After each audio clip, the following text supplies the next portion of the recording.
इस वक्त की बड़ी खबर आपको बता दें, बीजेपी प्रवक्ता संबित पात्रा ने आज फिर से टूल किट केस में कांग्रेस पर जमकर हमला बोला है। पात्रा ने कहा है कि टूल किट बनाने वाली कांग्रेस से जुड़ी है और कांग्रेस इस पर भ्रम फैला रही है। कांग्रेस ने फौरन इसका जवाब दिया, कहा कि बीजेपी फर्जीवाड़े से बाज आए। ये साफ तौर पर कहा। राजीव गौड़ा की तरफ से सेंट्रल विस्टा पर नोट तथ्यों को छिपाने की कोशिश, शोर मचाकर तथ्य छुपाना केंद्र की नीति है, राजीव गौड़ा ने कहा। और आपको हम बता दें कि लगातार टूल किट को लेकर जिस तरह से बातें सामने आ रही थी, संबित पात्रा ने बाकायदा कहा था कि टूल किट से कांग्रेस भ्रम फैला रही है। सोशल मीडिया पर बाकायदा षड्यंत्र रचने की कोशिश की जा रही है सरकार के खिलाफ। यह भी कहा गया कि कोविड प्रोटोकॉल, इस वक्त कोविड काल में इसे पॉजिटिव लेते हुए, इसे एक अपॉर्चुनिटी लेते हुए कांग्रेस इसे एक अपॉर्चुनिटी ले और तमाम जो कार्यकर्ता हैं उन्हें भी उसी तरह से इसे लेने की बात कही। मदद मांगने वालों से आप इंटेंशंस के साथ एक टूल किट बना करके कांग्रेस पार्टी देश में अफरा तफरी और भ्रम का माहौल बनाना चाहती थी, उसको आदरणीय नड्डा जी ने देश के सामने और मीडिया के सामने रखा था। तुरंत उसके बाद जब सत्य उजागर किया गया, बड़े दुख के साथ कहना पड़ रहा है कि rather than giving explanation, the Congress party plummeted the lowest, I would rather say the abysmal low in Indian politics by trying to file FIR against him. जवाब देने के बदले किस प्रकार नड्डा जी के खिलाफ केस हो, ये फेक डॉक्यूमेंट है, ये टूल किट सत्य नहीं है, यह कांग्रेस पार्टी का दलील रहा था। ये मोदी जी का क्लासिकल कॉन्स्पिरेटोरियल ध्यान बटाने का एजेंडा है। कल उन्होंने सब चैनल्स को कहा एक ही इश्यू पे डिबेट होगी, तो आप देख लीजिए कल कोरोना पे डिबेट नहीं हुई, एक फर्जी कागज जो बीजेपी ने बनाया था उस पे डिबेट हुई। अब वो चाह रहे हैं आज फिर ये हो जाए। हम ये कह रहे हैं कि भैया ऑक्सीजन कहाँ है, वैक्सीनेशन कहाँ है 15 से और 85 साल तक, 90 साल तक के लोगों के लिए जीवन रक्षक दवाएं कहाँ हैं, वेंटिलेटर और आईसीयू बेड कहाँ है। पर ये कह रहे हैं हम तो फर्जी टूल किट के अंदर पूरे देश को उलझाकर रखना चाहते हैं। देश बेवकूफ नहीं है, देश समझदार है। ट्वीट आप देख सकते हैं राहुल गांधी जी का, ये नाम 9 मई के आसपास का है और इसमें क्या लिखा है, मोविड, कोविड को इन्होंने नाम मोविड दिया है। कल हमने दिखाया था कि राहुल गांधी ने किस प्रकार से इस टूल किट के माध्यम से इंडियन वेरिएंट नाम को और मोदी स्ट्रेन नाम को आगे बढ़ाने की कवायद की थी। और आज आप खुद देख सकते हैं, प्रत्यक्षम किम प्रमाणम, मोविड पैंडेमिक, अर्थात पूरे विश्व जिसको कोविड के नाम से जानता है, कहीं ना कहीं एक बिल्कुल कंसर्टेड एफर्ट है कांग्रेस पार्टी का इसमें प्रधानमंत्री जी के नाम और भारत के नाम को घसीटने का। कांग्रेस पार्टी ने एक सजग सशक्त विपक्ष की भूमिका निभाते हुए हमेशा भारत सरकार को चिताया है। यह सरकार तो, जैसे कल हम लोगों ने अपनी वर्किंग कमेटी में भी कहा कि Modi government has abdicated it's responsibility, सरकार ने तो अपनी पूरी की पूरी जिम्मेवारी से मुक्त एक तरीके से लगता है हो गई, लेकिन कांग्रेस पार्टी विपक्ष की जिम्मेवारी से मुक्त नहीं हो सकती। इसलिए वक्त वक्त पर राहुल जी ने सरकार को चेताया है। रत्ती भर भी अफसोस है कि जो आप लोगों ने जिस तरीके से पिछले 1-1.5 वर्ष के अंदर जिस तरीके से हमारे देश का हाल किया है, से बीजेपी देश में और प्रधानमंत्री जी और देश के लोग प्रयास कर रहे हैं और इस काम को कर रहे हैं और मिलजुल करके सभी सरकारों के साथ बाहर के डिस्ट्रिक्ट मजिस्ट्रेट के साथ मिलकर वहाँ, क्योंकि कांग्रेस ग्राउंड पर कुछ काम नहीं कर पा रही है, कुछ उपस्थिति दर्ज नहीं कर पा रही है, तो इस प्रकार के हथकंडे अपनाना ये दुर्भाग्यपूर्ण है और बहुत अफसोस होता है कि कांग्रेस इतनी बड़ी पार्टी इस प्रकार के हथकंडे अपना रही है अपनी उपस्थिति दर्ज करने का। हम चुप बैठने वालों में से नहीं है। नड्डा जी सुन लीजिएगा बड़ा ध्यान से, आपको दोनों कान खोलकर आज अच्छी तरह से सुन लीजिएगा। कांग्रेस का एक एक सिपाही, इस देश का एक एक नागरिक आपकी असलियत जान गया है और अब वो चुप बैठने वाला नहीं है। आप जितने कोशिश कर लीजिए झूठे कागज सामने लाइए, एक एक का जवाब दिया जाएगा और करारा जवाब दिया जाएगा। 2024 तो जब आएगा आपके लिए प्राथमिकता से चुनाव होती है, हमारे लिए प्राथमिकता आज है। कोरोना से जो लोग मर रहे हैं, हमारी प्राथमिकता वो है। तो एक तरफ टूल किट को लेकर विवाद गहराता जा रहा है, दूसरी तरफ आपको बता दें दिल्ली के मुख्यमंत्री अरविंद केजरीवाल के सिंगापुर वेरिएंट वाले ट्वीट पर जबरदस्त विवाद छिड़ गया है। इस बयान पर सिंगापुर ने जबरदस्त ऐतराज जताया है। सिंगापुर ने भारतीय उच्चायुक्त को तलब किया और कहा कि राजनेताओं को सच बताना चाहिए। सिंगापुर वेरिएंट जैसा कुछ भी नहीं है। कूटनीतिक नुकसान को देखते हुए विदेश मंत्री एस जयशंकर ने भी ट्वीट किया है और केजरीवाल के बयान को गैर जिम्मेदाराना बताया है और कहा है कि इससे भारत सिंगापुर के मैत्रीपूर्ण रिश्ते को नुकसान हो सकता है। जयशंकर ने यह भी कहा है कि दिल्ली के मुख्यमंत्री के बयान को भारत सरकार की राय नहीं मानी जा सकती है। आपको हम बता दें कि बाकायदा मुख्यमंत्री अरविंद केजरीवाल ने एक ट्वीट किया था जिसमें कहा था सिंगापुर वेरिएंट का बयान उन्होंने दिया था उसमें, और यह कहा था कि इससे बच्चों को खासा नुकसान हो सकता है। केजरीवाल के बाद अब दिल्ली के डिप्टी सीएम मनीष सिसोदिया भी कोरोना के सिंगापुर वेरिएंट वाले विवाद में कूद गए हैं। सिसोदिया ने केंद्र को चेतावनी भरे लहजे में कहा है कि केंद्र सिंगापुर से रिश्ते देखे, लेकिन हम अपने बच्चों का ध्यान देंगे। तो सिंगापुर में जो स्ट्रेन है उसके बारे में बोला और दूसरा बच्चों के बारे में बोला। आज भारतीय जनता पार्टी की और केंद्र सरकार की जो प्रतिक्रियाएं सामने आई हैं उससे साफ हो गया है कि केजरीवाल जी को तो बच्चों की चिंता है और भारतीय जनता पार्टी और केंद्र सरकार को सिंगापुर की चिंता है। उनको दिल्ली के देश के बच्चों की चिंता नहीं है, उनको सिंगापुर की चिंता हो रही है। बच्चों की वैक्सीन नहीं लाएंगे, सिंगापुर की चिंता करेंगे। आप देखिए कि लंदन में एक नया स्ट्रेन आया था पहले, उसके बारे में भी बहुत लोगों ने अलर्ट दिया था। साइंटिस्ट ने वार्न किया था, डॉक्टर्स ने वार्न किया था कि लंदन में एक नया स्ट्रेन आया है और उससे पूरी दुनिया को अलर्ट रहने की जरूरत है।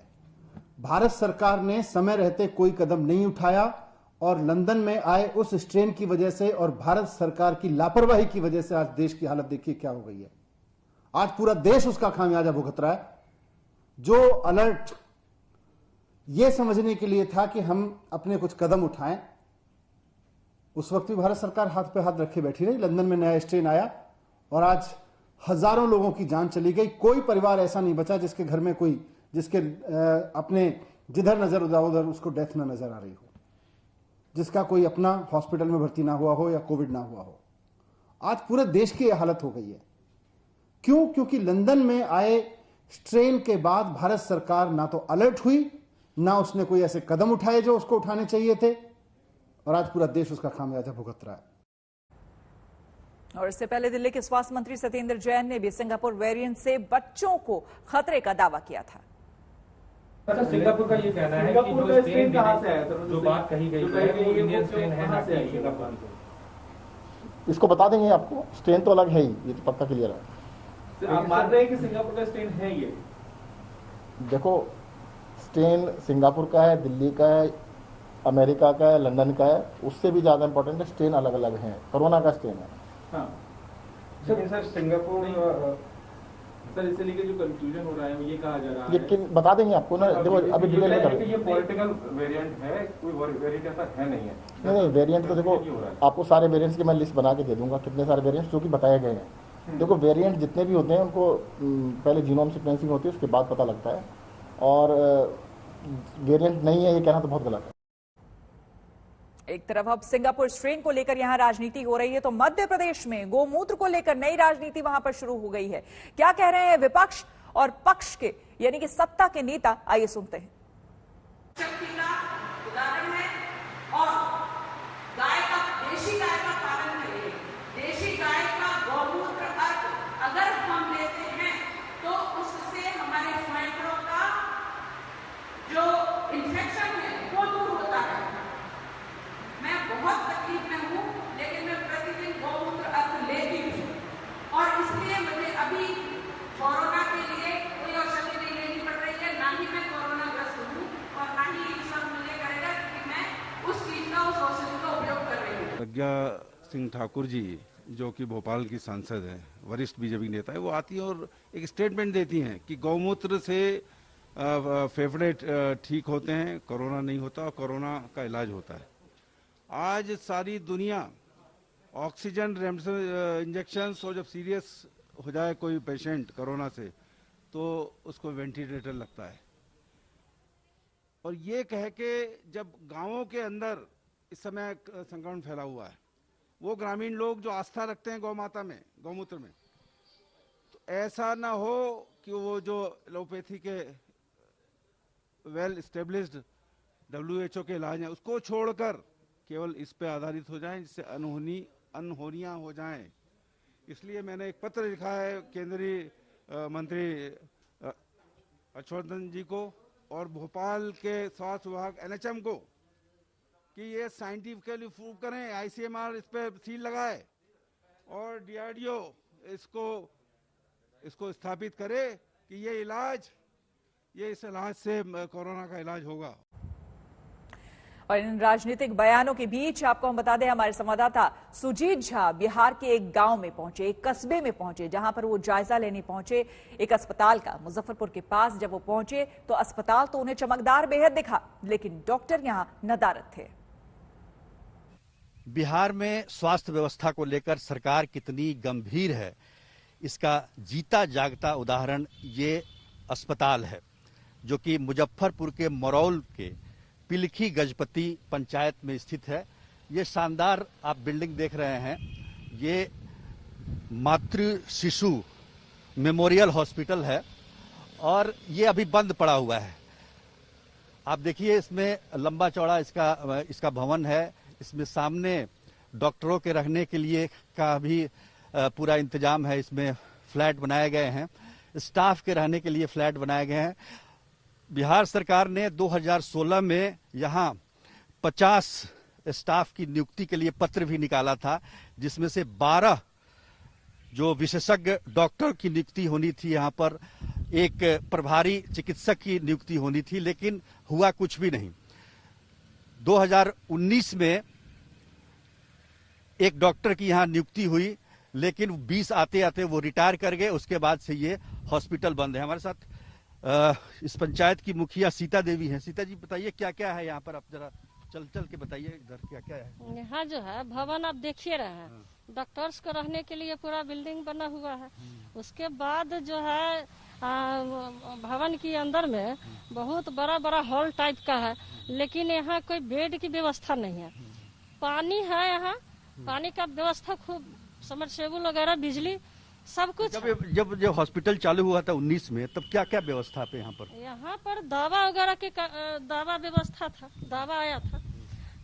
जो आदरणीय पूर्व डीएम साहब थे सोहेल जी के उपस्थिति में उद्घाटन हुआ और दवा का व्यवस्था काफी हुआ। देखने में लगा जो अपूर्ण इलाज होगा, लेकिन न जाने दवा फिर कहाँ उठ के चला गया। सोह के चालू हुआ, सिर्फ दिखाने के लिए और कुछ नहीं। तो किस तरह की बिहार में तैयारी है कोविड से लड़ने की, हर दिन आपको हम तस्वीरें दिखाते हैं और वहां की स्टोरी भी। और इस बीच आपको हम बता दें, प्रधानमंत्री मोदी गुजरात के दौरे पर पहुंच गए हैं। थोड़ी देर पहले प्रधानमंत्री का प्लेन भावनगर में उतरा, वहां पर विजय रूपानी उनके स्वागत के लिए मौजूद थे। तस्वीरें आपको हम दिखा रहे हैं। हालांकि इस वक्त अब आपको हम बता दें, प्रधानमंत्री हवाई सर्वेक्षण कर रहे हैं। इसी चार्टर्ड प्लेन से, हेलीकॉप्टर से वो हवाई सर्वेक्षण कर रहे हैं। हवाई सर्वेक्षण करने में खास करके जो इलाके हैं जिनका वो हवाई सर्वेक्षण करेंगे, भावनगर से उन्होंने उड़ान भरी और प्रधानमंत्री ऊना, दीव, जाफराबाद और महुआ का हवाई सर्वेक्षण कर रहे हैं। इसके बाद उनका जो आगे का कार्यक्रम है, अहमदाबाद में एक समीक्षा बैठक भी वो करने वाले हैं, जिसमें वहां के मुख्यमंत्री विजय रूपानी भी मौजूद होंगे और साथ ही साथ वहां पे ऊर्जा मंत्री भी मौजूद होंगे, क्योंकि यहां पर बिजली की आपूर्ति कई गांव में पूरी तरह से, कई इलाकों में ठप हो गई है। कई बिजली के खंभे जो हैं वो पूरी तरह से 200 से ज्यादा बताया जा रहा है कि वो उखड़ गए हैं। 13 लोगों की जान जा चुकी है। ताउती तूफान ने कितना कहर बरपाया है, तस्वीरें भी आपको हम दिखा रहे हैं। और इसी के मद्देनजर प्रधानमंत्री का ये दौरा है, गुजरात दौरा, जिसमें कि आपको जैसा कि हमने बताया कि ऊना, दीव, जाफराबाद और महुआ का प्रधानमंत्री हवाई सर्वे करने वाले हैं। इसके बाद आकलन किया जाएगा कि कितना नुकसान, कितनी क्षति हुई, क्योंकि हालांकि वहां के मुख्यमंत्री विजय रूपानी पहले ही कह चुके हैं कि ताउती तूफान ने काफी नुकसान काफी तांडव मचा है गुजरात में। 13 लोगों की जान जा चुकी है। किसानों को काफी यहां पर नुकसान हुआ है और किसानों की मदद भी करने की बात उन्होंने कही। उन्होंने कहा कि जो किसान भाई हैं उन्हें खास करके और जो कोस्टल एरियाज में लोग रहते हैं उन्हें खासा यहां पर नुकसान हुआ है। उनकी मदद के लिए सरकार जो है वो आगे आएगी और हर संभव मदद उन्हें करेगी। इस बीच प्रधानमंत्री खुद वहां पर पहुंचे हैं, हवाई सर्वे कर रहे हैं और लगातार आपको हम तस्वीरें भी दिखा रहे हैं। देखिए, क्योंकि रिस्टोर करना चीजें, रेस्टोरेशन, ये जो तस्वीरें आप देख रहे हैं ये तूफान के वक्त की तस्वीरें हैं। किस तरह से सब कुछ अपने साथ अंधड़ में, बारिश में 130 किलोमीटर प्रति घंटे की रफ्तार से यहां पर हवाएं चल रही थी और कोस्टल एरियाज में जो कहर ढाया है ताउती तूफान ने, वो उसकी तस्वीर, कहानी बयां करने के लिए काफी है। इस बीच एक और बड़ी खबर आपको बता दें, मुंबई के पास समंदर में फंसे जहाज को लेकर आ रही है, जहां पर भारतीय नौसेना रेस्क्यू ऑपरेशन चला रही है। बचाव ऑपरेशन में अब तक 184 लोगों को सही सलामत बचा लिया गया है, लेकिन 14 शव भी बरामद किए गए हैं। मुंबई से करीब 35 नॉटिकल माइल्स दूर ये जहाज बहकर वहां पहुंच गया था और इस पर सवार लोगों की रक्षा के लिए नेवी ने ऑपरेशन शुरू कर दिया गया था। बार्ज P305, इसी में तमाम वो लोग सवार थे। तूफान की वजह से बार्ज P305 और ये देखिए प्रधानमंत्री के आपको हम हवाई सर्वेक्षण करते हुए तस्वीरें आपको दिखा रहे हैं। प्रधानमंत्री खुद एक एक इलाके का जायजा ले रहे हैं, खास करके उन इलाके का जायजा ले रहे हैं जहां पर देखिए बाकायदा उनके हाथ में मैप भी है। उन्होंने मैप लिया हुआ है और बाकायदा बड़ी ही बारीकी से वो देख रहे हैं। उनको समझाने के लिए भी लोग हैं कि देखिए वो कौन सा इलाका है जहां पर ताउती तूफान ने कहर ढाया है। आपको हमने दिखाया भी था, हमारे संवाददाता भी लगातार दिखा रही थी कि किस तरह से ये देखिए मैप्स के जरिए खास करके बाकायदा कलरिंग की गई है और जो यहां से समझ आ पा रहा है कि जहां सबसे ज्यादा तबाही है वो रेड कलर का मैप में आप वो रंग देख सकेंगे। और प्रधानमंत्री देखिए एक एक चीजों को बड़ी बारीकी से देख रहे हैं, समझ रहे हैं। उनके साथ जो लोग मौजूद हैं वो भी उन्हें समझाने की कोशिश कर रहे हैं। खुद मुख्यमंत्री विजय रूपानी भी उनके साथ मौजूद हैं प्रधानमंत्री के साथ। गोपी घांगर हमारे संवाददाता हमारे साथ जुड़ गई है। गोपी, तस्वीरें हम देख रहे हैं, प्रधानमंत्री बाकायदा मैप लिए एक एक चीजों को समझ रहे हैं, देख रहे हैं, आकलन करने की कोशिश।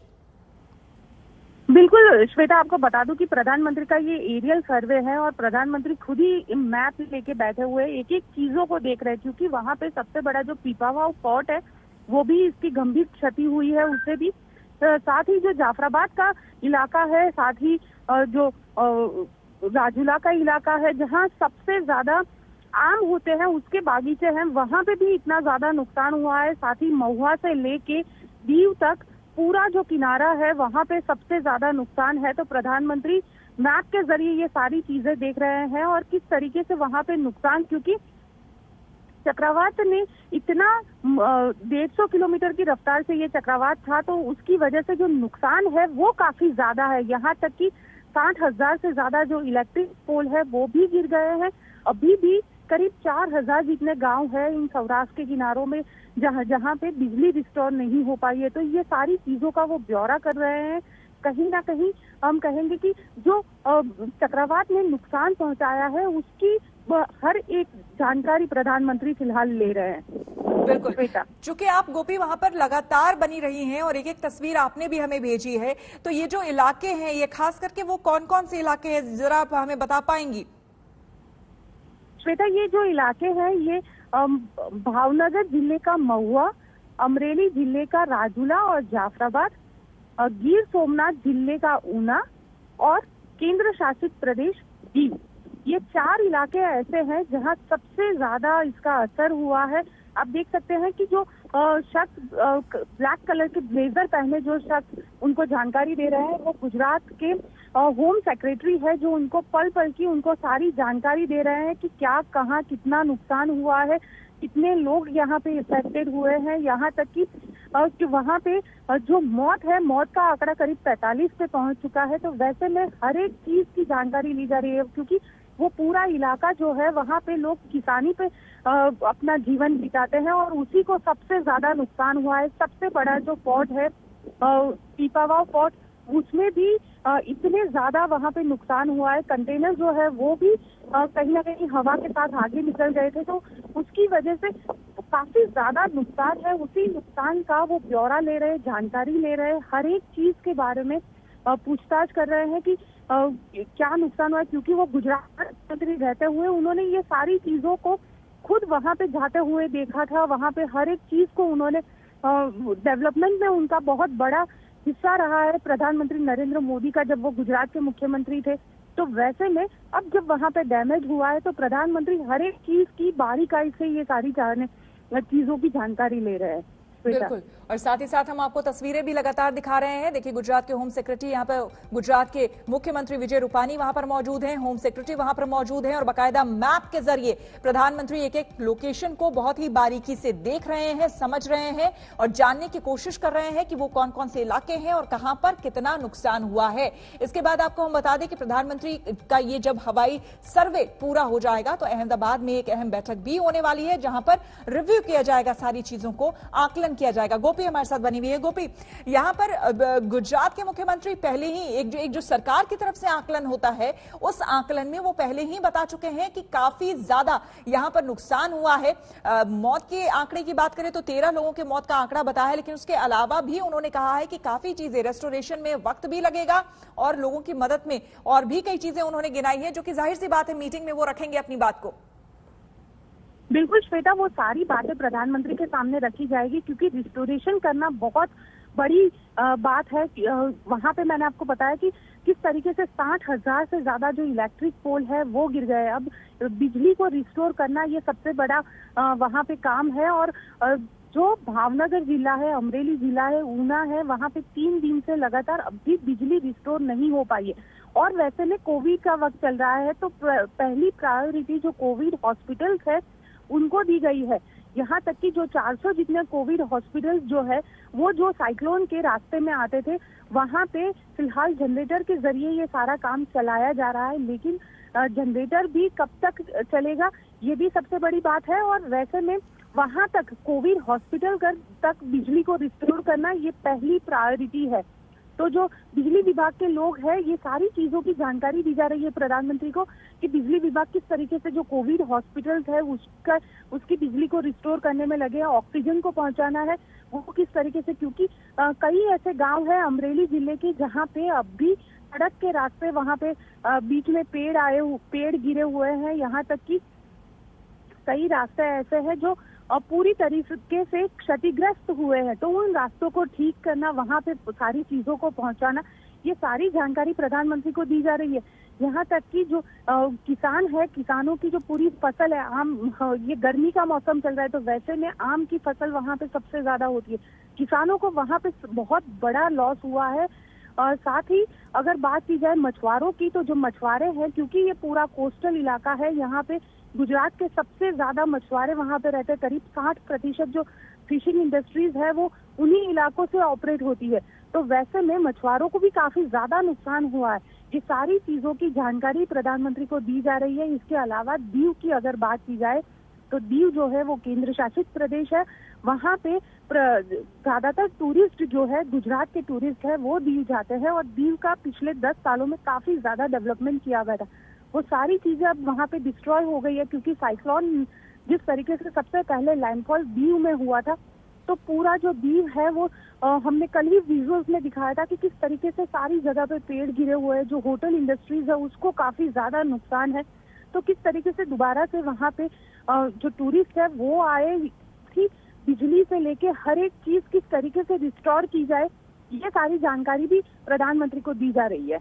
बिल्कुल, और लगातार जिस तरह से, बिल्कुल गोपी, और लगातार जिस तरह से आपसे संवाद भी होता रहा है और जो आपकी रिपोर्ट्स भी सामने आती रही है। देखिए, बीच बीच में आपको हम तस्वीरें दिखा रहे हैं और लगातार हमारे संवाददाता गोपी घंगर हमारे साथ बनी हुई हैं, जो एक एक पल की जानकारी लगातार हमें ताउती तूफान से जुड़ी हुई देती रही है। और ये देखिए, ये विजुअली ये हवाई सर्वे कर रहे हैं, सर्वेक्षण कर रहे हैं प्रधानमंत्री नरेंद्र मोदी।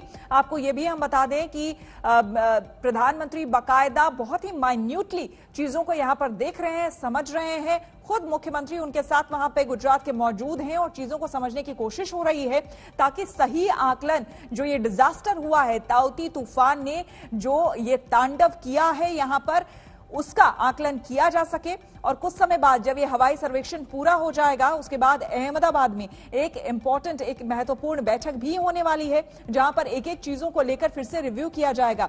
और यहां पर देखिए उन्हें समझाते हुए बाकायदा मैप के जरिए एक एक पॉइंट वाइज उन्हें बताया जा रहा है। वो खुद भी बहुत ही माइन्यूटली प्रधानमंत्री एक एक चीजों को देख भी रहे हैं, जान भी रहे हैं, क्योंकि जिस तरह से हमारी संवाददाता भी बता रही थी कि ड्यू में सबसे पहले लैंडफॉल हुआ, उसके बाद भले ही ताउती तूफान जो है उसकी रफ्तार थोड़ी थमी, लेकिन उसके बावजूद गुजरात में जो डैमेज किया है, जो नुकसान किया है ताउती तूफान ने, वो काफी बड़ा है। उसे समझना होगा, एक एक चीजों को बहुत ही माइन्यूटली गहराई से देखना और समझना होगा।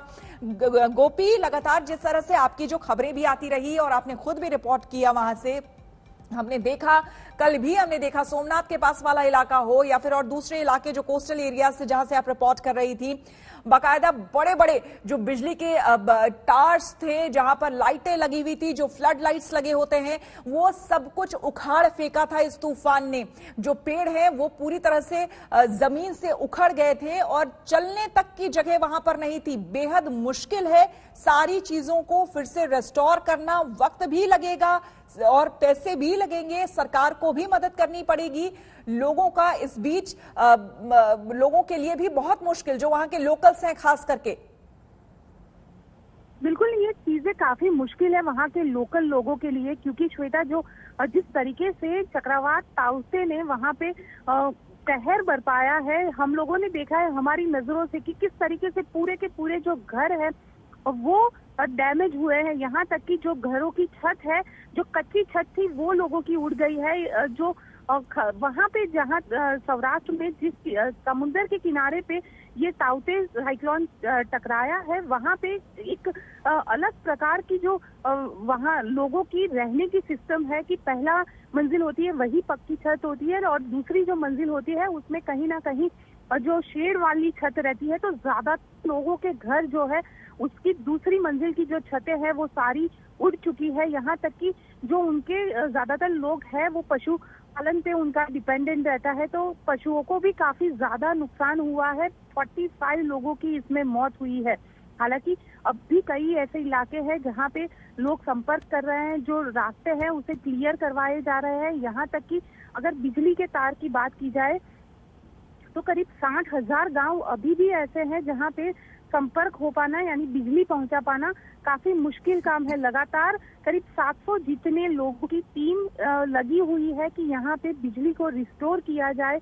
जो पोल है, इलेक्ट्रिक पोल है, उसे रिस्टोर किया जाए। करीब जो आंकड़े, सरकारी आंकड़े हमारे पास आए हैं उसके मुताबिक वहाँ पे 70,000 जितने जो बिजली के पोल है वो सारे टूट गए हैं, उनको डैमेज हुआ है, जिसकी वजह से कई गांव जो है वहाँ पे बिजली नहीं पहुंच पाई है। लेकिन करीब 562 ऐसे रास्ते हैं जहाँ पे अब जाके यानी 3 दिन बाद आज वहाँ पे सड़क के जरिए कांटेक्ट हो पाया है। वैसे ही कई गांव है, चाहे वो राजूला का गांव हो, राजूला हो, खांबा हो, जो अमरेली डिस्ट्रिक्ट में आया हुआ है, जाफराबाद है, ये सारी जगह पे सबसे ज्यादा नुकसान हुआ है। और ये भी बताया जा रहा है कि जो लोग वहाँ पे रह रहे थे उनके लिए जो साइक्लोन का ट्रॉमा है वो भी काफी ज्यादा था, क्योंकि पूरा घर हिल रहा था, वाइब्रेशन हो रहा था। लोगों से हमारी बात हुई, लोग ये कह रहे थे कि जैसे बड़ा भूकंप आ रहा हो, उस तरीके की फीलिंग आ रही थी जब साइक्लोन वहां से गुजर रहा था।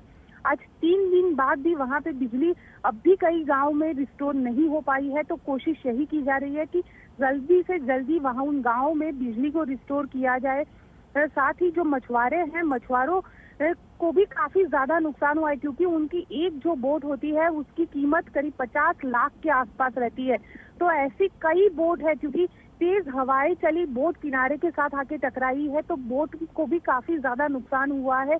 साथ ही मुख्यमंत्री ये भी बातचीत प्रधानमंत्री के सामने जो अपनी बात रखने वाले थे कि जो नुकसान हुआ है उसके बाद अब लोगों के इस नुकसान के सामने उनको मुआवजा किस तरीके से देना होगा, और या किस तरीके से उस मुआवजे को जो पशुपालन करने वाले हैं या फिर जिन लोगों के घर को डैमेज हुआ है या जिनकी बोट को डैमेज हुआ है, तो उन लोगों को किस तरीके से एक बार दोबारा से नॉर्मल लाइफ में लाना, ये सारी चीजों को लेकर रिव्यू किया जाएगा। मीटिंग अहमदाबाद में होगी। अहमदाबाद में जो अलग अलग डिपार्टमेंट के अधिकारी है उनके साथ ही अहमदाबाद एयरपोर्ट पर ही मीटिंग होनी है और अहमदाबाद एयरपोर्ट पर ही प्रधानमंत्री हो सकता है कि दिल्ली पहुंचे उससे पहले कोई एक बड़े राहत पैकेज की घोषणा करे, क्योंकि नुकसान काफी ज्यादा है और खास करके जो इलाके समुद्र के किनारे पे बसे हुए थे उनमें तो बहुत ज्यादा नुकसान है। श्वेता, बिल्कुल, तो लगातार जिस तरह से हमारी संवाददाता गोपी बता रही है कि बहुत ज्यादा नुकसान हुआ है इस पूरे कोस्टल बेल्ट में। जाहिर सी बात है, जिस तरह से ताउती तूफान आया, 130-150 किलोमीटर प्रति घंटे की रफ्तार से जिस तरह से तेज हवाएं चली, बारिश और तूफान आया, वो सैलाब आया, वो और उससे जुड़ी तमाम तस्वीरें लगातार आज तक पर हम आपको दिखाते रहे हैं। हमारी संवाददाता गोपी घांगर पल पल की जानकारी आपको देती रही है और इन्हीं सब का हवाई सर्वेक्षण, इन्हीं सब का हवाई सर्वे करने के लिए खुद प्रधानमंत्री नरेंद्र मोदी आज पहुंचे भावनगर। सुबह 9:30 बजे दिल्ली से रवाना हुए, भावनगर पहुंचे और भावनगर से अब वो इस वक्त हवाई सर्वेक्षण कर रहे हैं, जिसकी तस्वीरें हम आपको दिखा रहे हैं। थोड़ी देर में ये जब हवाई सर्वेक्षण पूरा हो जाएगा, देखिए आपको जो एरियल व्यू है वो हम दिखा रहे हैं और इससे देखना समझना आसान होता है किसी के लिए भी कि कितना नुकसान हो सकता है, क्योंकि ये जो पूरा बेल्ट है, जैसा कि आपको हम बता रहे थे कि ये कोस्टल एरिया है और इस कोस्टल एरिया में सबसे ज्यादा यहां पर तबाही हुई है। और इसी का आकलन देखिए, इसको अगर हम फुल फ्रेम में, जैसा कि हमने आपको दिखाया है कि इसको ऐसे समझा जाए कि ये कोस्टल एरिया जो है, यहां पर बसे जितने भी लोग हैं, कई लोगों को तो यहां से हटा दिया गया, लेकिन जिनकी आजीविका यहां से जुड़ी हुई है, खास करके मछुआरे जिनकी समुदाय जो है वो सबसे ज्यादा इन्हीं इलाकों में रहते हैं, उन्हें भारी नुकसान हुआ है। जो किसान हैं, किसानों को भारी यहां पर नुकसान हुआ है, इनकी खेती को काफी नुकसान हुआ है। गर्मी का मौसम है, ऐसे में यहां पर देखिए आपको हम अब आंकड़े भी बता रहे हैं, बिजली के जो खंभे यहां उखड़े हैं, 69,000 खंभे उखड़े हैं। अब आप ये समझिए कि अगर ऐसा है तो इन तमाम चीजों को रेस्टोर करने में, इनके रेस्टोरेशन में कितना लंबा वक्त लग जाएगा, ये समझने वाली बात है। मछुआरों को यहां पर, जैसा कि हम बात कर रहे थे, काफी नुकसान हुआ है मछुआरों को, उनके नाव को काफी नुकसान हुआ है, क्योंकि अब एक एक बोट की कीमत, जैसे हमारी संवाददाता बता रही थी, कि 50 लाख के आसपास होती है। और ऐसे में जितना नुकसान उनके बोट्स को हुआ है, उनकी आजीविका आखिर कैसे आगे पटरी पर उनकी जिंदगी आ पाएगी, उनकी आजीविका का क्या होगा, तमाम ऐसे बड़े सवाल हैं जो इस वक्त सबके मन में चल रहे होंगे, जहन में चल रहे होंगे। इसको लेकर हो सकता है प्रधानमंत्री एक बड़े राहत पैकेज की घोषणा करें। वहां पर कच्चे घर देखिए ध्वस्त हो गए थे। हमारी संवाददाता लगातार जो रिपोर्ट गोपी दिखा रही थी और जो हम बात भी कर रहे थे, गोपी आपने खुद अपनी आंखों से देखा है, जो हम दिखा भी रहे हैं, ग्राफिक्स के जरिए भी हम दिखाने की कोशिश कर रहे हैं पॉइंटर्स में, कि देखिए 13 लोगों की मौत एक अलग हुई है, वो एक अलग आंकड़ा है, लेकिन उसके अलावा जो बर्बादी हुई है वो उससे कहीं ज्यादा है, जिसको वाकई पटरी पर लाने में अच्छा खासा वक्त लग जाएगा। बिल्कुल श्वेता, जो बर्बादी हुई है वो काफी ज्यादा है और उन इलाकों में जहाँ पे ये साइक्लोन सीधा टकराया था, खास करके ऊना के इलाके हो, दीव के इलाके हो, अमरेली के इलाके हो, यहाँ तक कि जो अमरेली के जो शेर बसे हुए हैं जिन जंगलों में, वहाँ पे भी साइक्लोन का काफी ज्यादा असर देखने मिला है। जहाँ तुलसी श्याम रेंज आती है, वहाँ पे भी पूरा जो सड़क है वो सड़क पिछले 3 दिन से लगातार बंद है, क्योंकि पूरे जंगल के अंदर जो काफी ज्यादा जो पेड़ है वो पेड़ गिर गए हैं। यहाँ तक कि अमरेली का जो पीपावाव पोर्ट आता है उसके कंटेनर्स भी हवा में उड़ते हुए लोगों ने देखे हैं। तो जो आप समझ सकते हैं कि जो साइक्लोन है वो इतना ज्यादा था कि 150-180 की रफ्तार से वहां पे हवाएं चल रही थी, काफी ज्यादा नुकसान हुआ है। यहाँ तक कि लोगों के लिए उस वक्त घर के अंदर भी रह पाना, पक्के घर के अंदर रह पाना भी मुश्किल था। तो वैसे में जो वहाँ पे लोग रह रहे थे, करीब 1.5 लाख लोगों को साइक्लोन के वक्त सुरक्षित स्थानों पे पहुंचाया गया था। ये पहले से, क्योंकि पता था कि साइक्लोन आने वाला है। यहाँ तक कि मुंबई में जिस तरीके से साइक्लोन ने कहर बरपाया था, तो जो लोग कच्चे घरों में रह रहे थे, जो लोगों के घर कच्चे थे, उनको पहले ही सरकार के जरिए शिफ्ट कर दिया गया था। एक साइक्लोन जो रेस्क्यू हाउस है वहां पे शिफ्ट किया गया था, लेकिन बावजूद उसके जो उनकी प्रॉपर्टी है उसको बहुत ज्यादा नुकसान हुआ है। यहाँ तक कि कई मवेशी मर गए और वहाँ पे जो फसल होती है, आम की फसल होती है, नारियल की फसल होती है, इन फसलों को बेहद ज्यादा नुकसान हुआ है हर जगह पर। हम कल गए थे वहाँ पे, तो ऊना का जो पूरा रास्ता है, करीब 5 किलोमीटर का जो रास्ता है, उसके बीच में हमें कम से कम 500 पेड़ गिरे हुए दिखे। 5 किलोमीटर के रास्ते पे 500 पेड़, ओवरऑल अगर देखें तो करीब 40,000 से ज्यादा जो पेड़ है वो ऊना, अमरेली, महुआ के जो इलाके हैं वहां पे गिर गए हैं। तो आप अंदाजा लगा सकती है कि कितना बड़ा नुकसान जो है वो वहां के लोगों को हुआ है। यहाँ तक कि जो पूरी की पूरी फसल है वो बर्बाद हो चुकी है, लोगों के आम के बागीचे पूरी तरीके से तबाह हो चुके हैं। तो लोगों को काफी ज्यादा नुकसान हुआ है। प्रधानमंत्री ये सारी चीजों को जानते हैं क्योंकि वो यहीं पे अब बतौर मुख्यमंत्री 12 साल रहे। उनको पता है कि उन इलाकों में किस तरीके से लोगों का लोग रहते हैं वहाँ पे और क्या उनकी आय होती है, क्या उनकी जीवन की शैली है, ये सारी चीजें प्रधानमंत्री को पता है। और शायद यही वजह है कि प्रधानमंत्री गुजरात के इन इलाकों का ब्यौरा भी कर रहे हैं। वो देख रहे हैं, हर एक चीज को समझ रहे हैं कि किस तरीके से ये नुकसान हुआ है और जो लोगों को नुकसान हुआ है, उनकी जो प्रॉपर्टी को नुकसान हुआ है, उनकी जो फिशिंग, इनकी बोट्स को नुकसान हुआ है, उसे अब किस तरीके से एक नॉर्मल लाइफ में इन लोगों को लाया जाए। कम से कम हम लोग वहां पे गए तो हमें जो अधिकारियों से बात हुई, अधिकारी ये कह रहे थे कि बिजली को रिस्टोर होने में कम से कम 4 से 5 दिन का और ज्यादा वक्त लगेगा क्योंकि नुकसान काफी ज्यादा है, काम काफी ज्यादा है, लोग लगातार वहां पे काम कर रहे हैं, बावजूद उसके जो नुकसान है वो ज्यादा होने की वजह से उसको रिस्टोर करने में काफी दिक्कतें भी आ रही है। बिल्कुल गोपी, बहुत बहुत शुक्रिया आपका तमाम जानकारी हमसे साझा करने के लिए। और अब देखिए हमारा कार्यक्रम गांव गांव तक कोरोना। कोविड में जब सबसे ज्यादा जरूरत है हॉस्पिटल की, तब इसमें ताला लगा हुआ। अस्पताल में कोई नहीं आता इधर से, बहुत डॉक्टर की कमी है।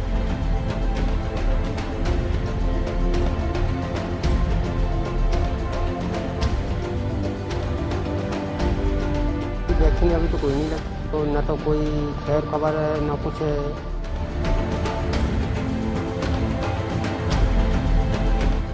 जांच पूरी तरह से की जाए तो मेरे हिसाब से गाँव आधे से ज्यादा संक्रमित।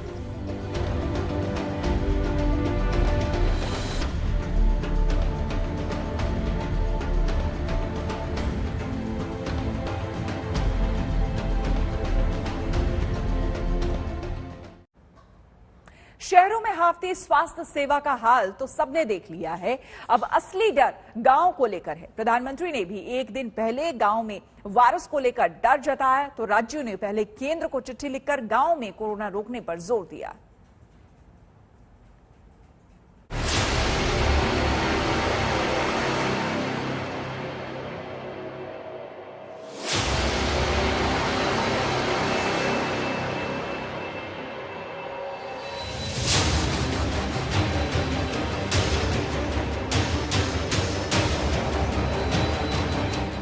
दहशत का माहौल है। जब से चुनाव हुए हैं तब से 6-7 मौत यहाँ पे कोरोना से हो चुकी हैं। वैक्सीन अभी तो कोई नहीं लगा, तो न तो कोई खैर खबर है न कुछ है।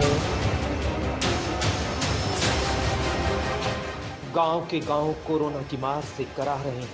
न दवा, न इलाज, न डॉक्टर और न टेस्टिंग, न वैक्सीन।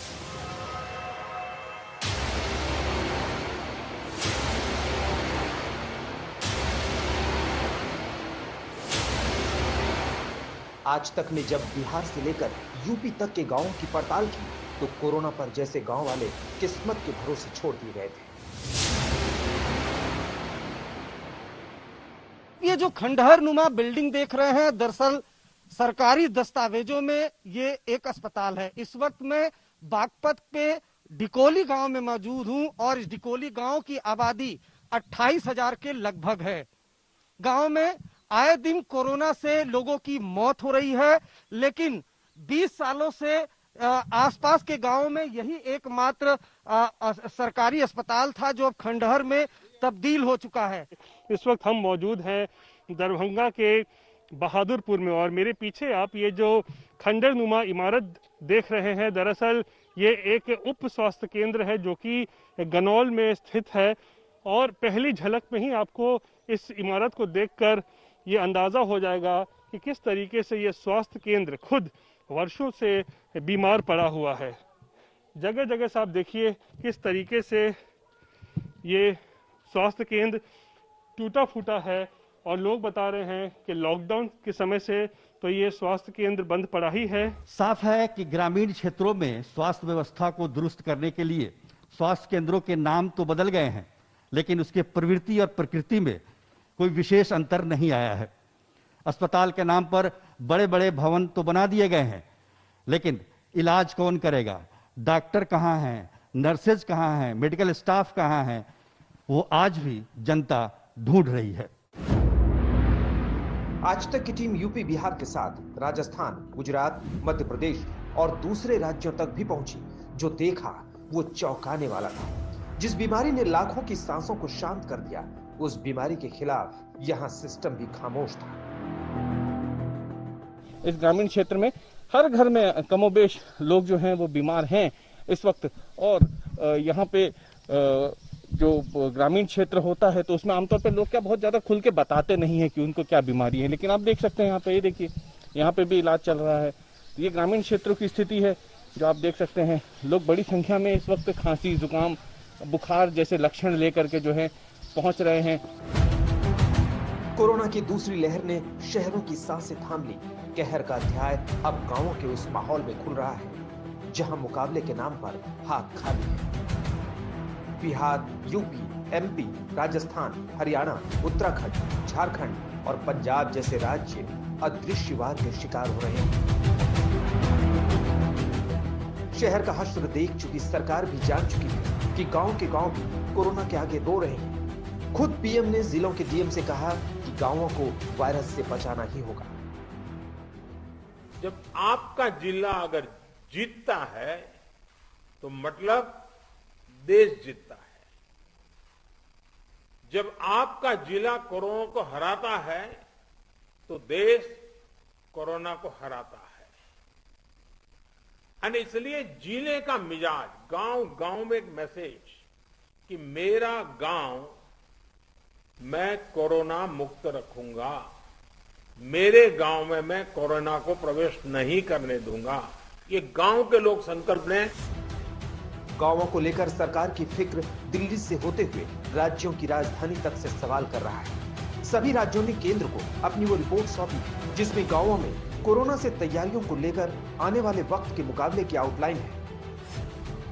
गुजरात ने कहा कि लॉकडाउन लगाने का अधिकार पंचायतों को दे दिया गया है। महाराष्ट्र में कोरोना प्रिवेंशन कमेटी घर घर जाकर मदद कर रही है। केरल में हर पंचायत में एम्बुलेंस का इंतजाम है। यूपी में पंचायत निगरानी समिति स्वच्छता पर जोर दे रही है। मध्य प्रदेश के गांवों में संक्रमण के हिसाब से रेड, ऑरेंज और ग्रीन जोन बनाए गए हैं। पंजाब में मुख्यमंत्री अमरिंदर सिंह ने गांवों में ठीकरी पहरा सख्त करने का आदेश दिया है। हमारी बड़ी तेज से फैली है, घर से बिना मास्क के कोई न निकलना। हिमाचल में ई संजीवनी ओपीडी से मरीजों को मुफ्त सलाह मिल रही है। हरियाणा में प्रवासी मजदूरों के लिए क्वारंटीन सेंटर काम कर रहे हैं। राजस्थान में गांव-गांव मेडिकल किट बांटा जा रहा है और रोजाना उनकी समीक्षा की जा रही है। आंध्र प्रदेश में गांवों ने तय किया है कि मास्क नहीं तो गांवों में एंट्री नहीं है।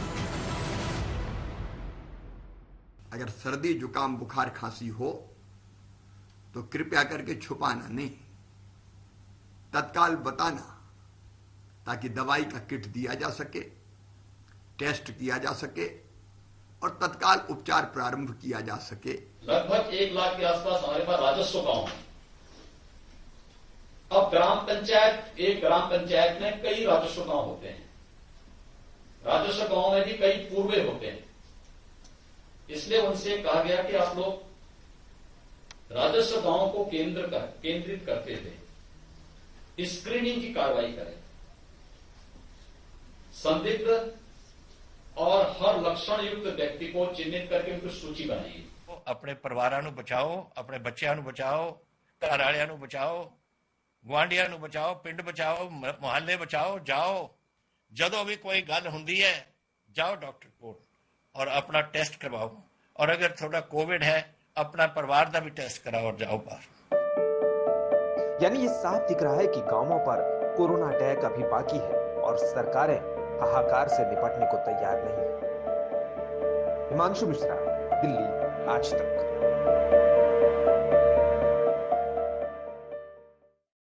और अब बात बिहार की।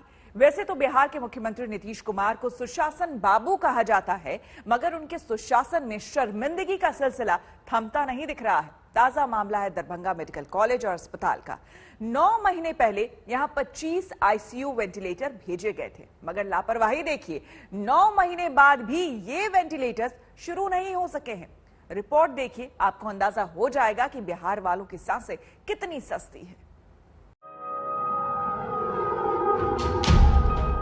पता नहीं सुशासन बाबू की आंख पर पट्टी है या पट्टी में आंख, पता नहीं बिहार में सिस्टम में लापरवाही है या लापरवाही ही सिस्टम है, पता नहीं। बिहार की सरकार मानने को तैयार नहीं है कि उनके शासन में लापरवाहियों का सिलसिला बढ़ता जा रहा है, या फिर सरकार ने मान लिया है कि ऐसी लापरवाहियां आम हैं। ऐसा क्यों कह रहे हैं हम? उसके लिए उत्तर बिहार के सबसे बड़े सरकारी अस्पताल दरभंगा मेडिकल कॉलेज और हॉस्पिटल की ये तस्वीरें देख लीजिए।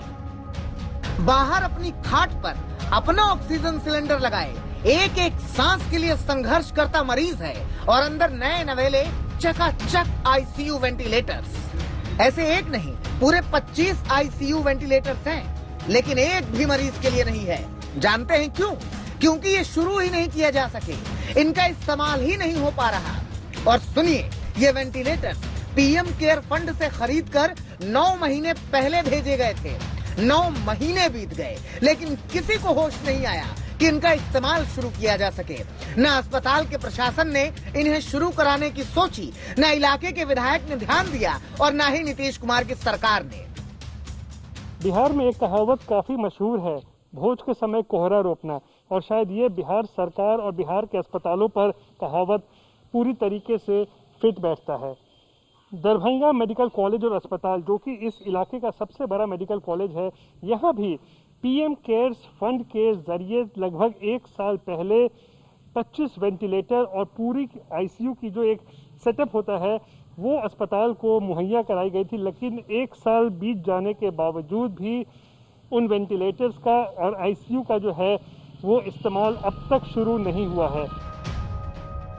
आज तक की टीम जब डीएमसीएच पहुंची तो साथ में बीजेपी के विधायक भी थे। विधायक जी मान रहे हैं कि हाँ, गलत बात है, वेंटिलेटर्स तो शुरू होने चाहिए थे।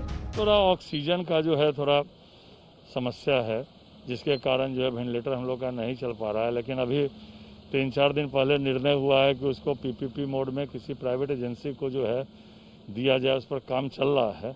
तो जल्द ही हम लोग उम्मीद करते हैं कि वो वेंटिलेटर चालू होगा। बीपैप भी 90 पीस आया था, हम लोग को इधर में पता चला है, तो उसमें भी कुछ का उपयोग चालू हो गया है। ऑक्सीजन कंसंट्रेटर भी 100 पीस आया था सब पीएम केयर फंड से, तो 8-9 महीना पहले, तो उसमें भी कुछ का उपयोग चालू हुआ है, इधर पता चला है हम लोग को। तो इतना ही नहीं, विधायक साहब ने सीधा आरोप भी लगा दिया कि ये तो डीएमसीएच वाले ही जाने कि उन्होंने ऐसा क्यों किया, आईसीयू वेंटिलेटर शुरू क्यों नहीं हो सके। हाँ, डीएमसीएच की तो प्रशासन की तो कुछ है, क्योंकि 9 महीना 10 महीना पहले यहाँ सामान आया, वेंटिलेटर आया, पूरा आईसीयू यूनिट आया, बीपैप आया था जो छोटा रूप है वेंटिलेटर का, लगभग 90 पीस ऑक्सीजन कंसंट्रेटर भी आया था। अब चालू इस्तेमाल कारण इस्तेमाल नहीं हो पा रहा, कमी है किसी चीज? नहीं, वो तो निश्चित रूप से डीएमसीएच में आया था 9 महीना पहले, तो डीएमसीएच के प्रशासन को चिंता करनी चाहिए थी, लेकिन इधर जिला प्रशासन पूरा लगा है। डीएमसीएच प्रशासन पर सवाल उठा तो उन्होंने जवाब दिया।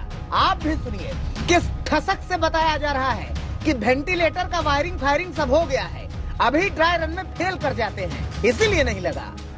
नया ऑक्सीजन प्लांट लगा है, उसके प्यूरिफिकेशन ड्राई रन हम लोग किए हैं, फेल कर गए हैं, लेकिन लगे हुए हैं। आज न कल उसको हम लोग स्टार्ट कर लेंगे। नेग्लेक्ट नहीं है, सब कुछ सजा गया है, सब वेंटिलेटर बेड सब रखा हुआ है।